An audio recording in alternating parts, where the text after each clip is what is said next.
پھر فرمایا کہ سمیتک المتوکل، میں نے تمہارا نام متوکل رکھا ہے، یعنی توکل کرنے والا، اللہ پر بھروسہ رکھنے والا، اللہ پر بھروسہ کرنے والا۔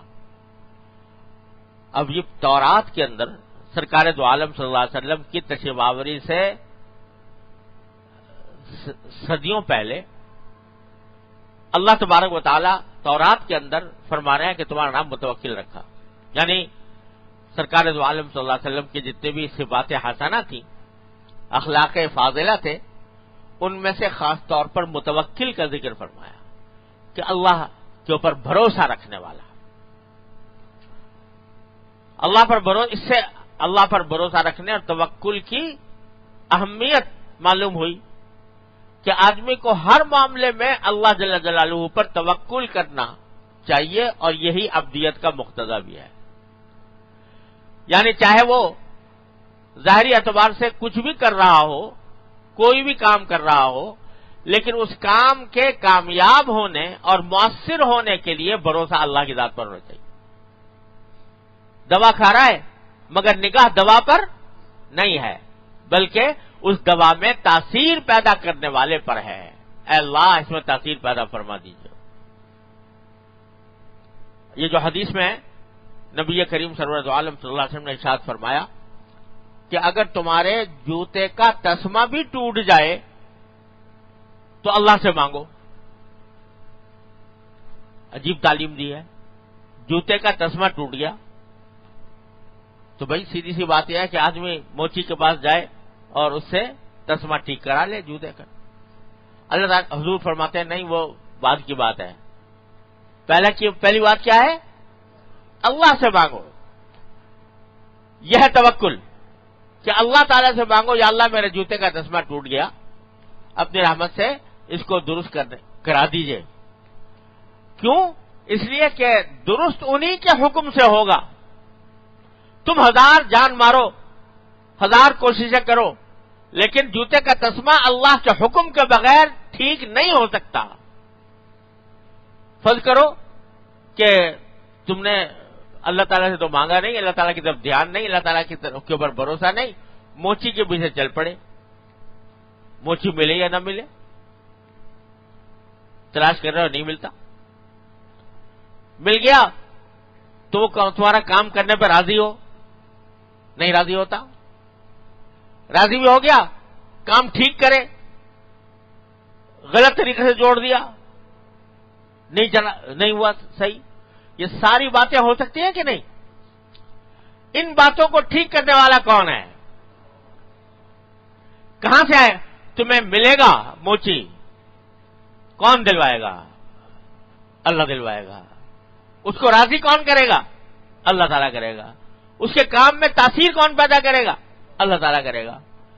تو اس واسطے تعلیم یہ دی کہ جوتے کا تسمہ بھی ٹوٹ جائے، یعنی چھوٹی سے چھوٹی حاجت بھی ہو، اس میں بھروسہ اللہ کے اوپر ہونا چاہیے، اللہ اس کو ٹھیک کر دیجیے۔ تو یہ توکل کی تعلیم ہے کہ اللہ پر بھروسہ رکھو، چاہے سارے اسباب اکٹھے کر لیے تم نے، لیکن ان اسباب کے اکٹھے کرنے کے باوجود اللہ پر بھروسہ کہ اللہ تبارک و تعالی ہی اس کو ٹھیک کرنے والے ہیں، وہی ان کا حکم چلتا ہے اور انہی کے حکم سے کوئی نتیجہ حاصل ہوتا ہے۔ یہ احساس دل میں، اب نبی کریم صلی اللہ علیہ وسلم جیسے ہر صفات میں اعلیٰ ترین نمونہ نبی کریم صلی اللہ علیہ وسلم، توکل میں بھی اعلیٰ ترین نمونہ سرکار دو عالم صلی اللہ علیہ وسلم کا، کہ دشمن،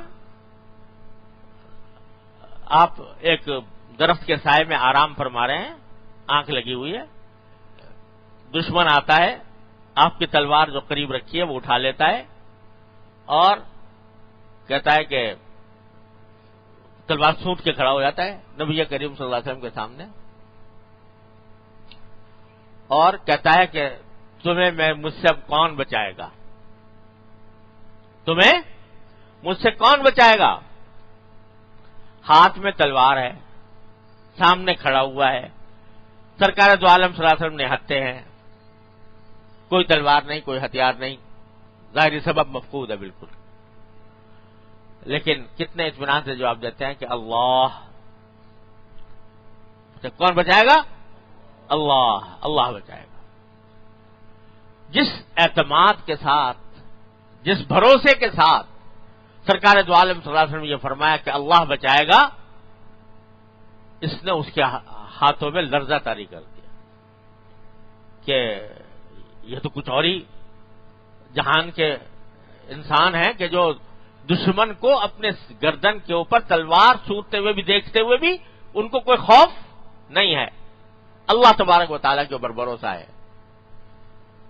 نتیجہ کہ تلوار چھوٹ گئی اور وہ قادر نہیں ہوا. تو یہ بھروسہ اس کائنات میں سب سے زیادہ متوکل، سب سے زیادہ بھروسہ رکھنے والے نبی کریم سرور دو عالم صلی اللہ علیہ وسلم غار ثور کے اندر، غار ثور میں چھپے ہوئے ہیں اور دشمن چاروں طرف سے تعاقب کر رہے ہیں. یہاں تک کہ دشمن بالکل غار ثور کے دہانے پر پہنچ گئے. صدیق اکبر بھی گھبرا گئے. صدیق اکبر معمولی انسان نہیں ہے، وہ نبی کے بعد سب سے افضل ترین توکل کرنے والے وہی ہیں.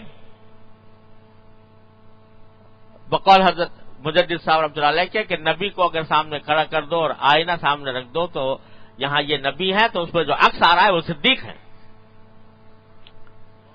وہ مقام. لیکن انہوں نے بھی کہہ دیا کہ یا رسول اللہ اب تو ہم ایسا لگتا ہے کہ بالکل پکڑے جائیں گے.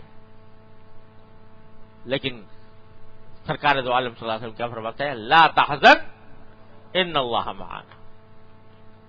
بھروسہ اللہ پر، ہر حالت میں اللہ پر بھروسہ.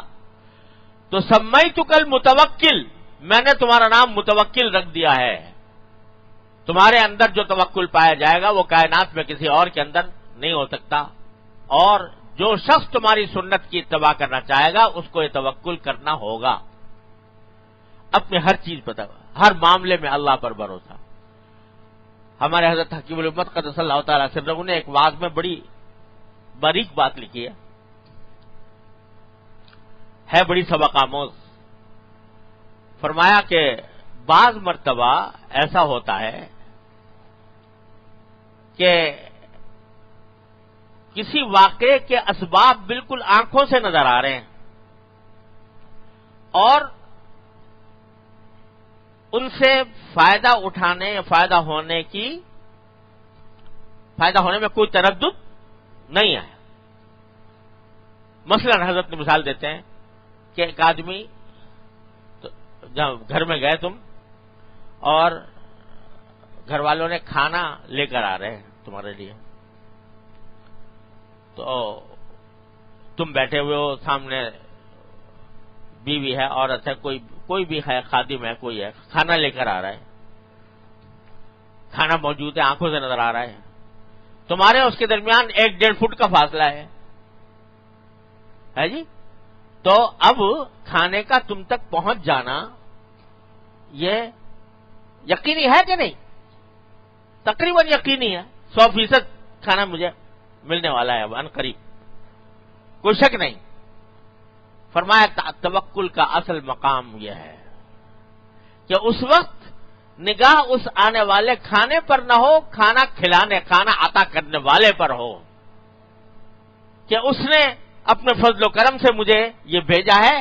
اے اللہ مجھے یہ کھلا بھی دیجئے اور اس کو میرے لیے مفید بھی بنا دیجئے. اس وقت بھی اللہ جل جلالہ کی عطا پر نگاہ ہو. یہ تو ہے کہ بھائی بھوک لگ رہی ہے، کھانا نظر نہیں آ رہا اور کوئی راستہ نہیں ہے تو اللہ میاں کو پکارو گے یا اللہ بھوک لگ رہی ہے کھانا کھلا دیجئے. اگر اسباب مہیا نہیں ہے تو اس وقت تو پکارتے ہی ہو. لیکن اسباب مہیا ہیں، تقریباً یقینی ہیں، لیکن اس وقت بھی نگاہ اسباب پر نہ ہو، اللہ جل جلالہ کے اوپر نگاہ ہو کہ اللہ یہ آپ نے عطا فرمائے، اپنے اس کو میرے لیے کھانے کا ذریعہ بنا دیجیے. یہ توکل ہے. تو توکل کو بھی زندگی کے ہر شعبے میں، ہر کام میں. دوا کھا رہے ہو تو نگاہ دوا کی طرف نہیں ہے، نگاہ اللہ کی طرف. یا اللہ اس میں تاثیر پیدا فرما دی. کھانا کھا رہے ہو نگاہ اس کھانے کی طرف نہیں ہے، نگاہ اللہ کی طرف. یا اللہ یہ کھانا کھلا رہے ہیں، اس کو میرے حق میں فائدہ مند بنا دیجئے، قوت کا ذریعہ بنا دیجئے. ہر کام میں اٹھتے بیٹھتے اللہ تعالیٰ کی طرف دھیان ہو اور اللہ تعالیٰ کی طرف توکل کے، اللہ تعالیٰ کی طرف کے اوپر بھروسہ ہو. اسباب کی طرف، اسباب کو اختیار بے شک کر لیا، اللہ تعالیٰ نے حکم دیا ہے، اسباب کو اختیار کرنے کا بھی اللہ تعالیٰ نے حکم دیا ہے. ایک صحابی نے پوچھا کہ یا رسول اللہ، میں اپنی اونٹنی کو صحرا کے اندر بعض اوقات ضرورت پڑتی ہے، جیسے نماز پڑھنے کے لیے مثلا اترے ہیں تو اونٹنی کو سے اترنا پڑتا ہے، تو اس کو میں باندھ کر نماز پڑھوں یا توکل کروں اللہ پر کے چھوڑ دوں جہاں چاہے چلی جائے، اللہ پر بھروسہ کر کے چھوڑ دوں؟ تو آپ نے فرمایا ایقل سا کہا و توکل، کہ اس اونٹنی کی پنڈلی باندھ تو دو لیکن پھر اللہ پر بھروسہ کرو کہ اپنی طرف سے جو میرا کام تھا وہ میں نے کر لیا، اب اللہ کے حوالے اللہ تعالیٰ بے. تو انسان کے لیے یہ ہے بھی بڑی عظیم چیز کہ انسان اپنے حصے کا کام کر کے معاملہ اللہ کے حوالے کر دے. یا اللہ میں نے جتنا میرے بس میں تھا اسباب اختیار کرنا وہ میں نے کر لیے، اب میں آپ کے حوالے کرتا ہوں. افوض امری الی اللہ ان اللہ بصیر بالعباد، اپنا معاملہ میں اللہ آپ کے سبوت کرتا ہوں، آپ دیکھ رہے ہیں بندوں کو. یہ ہے توکل کا ایک سرسری مفہوم.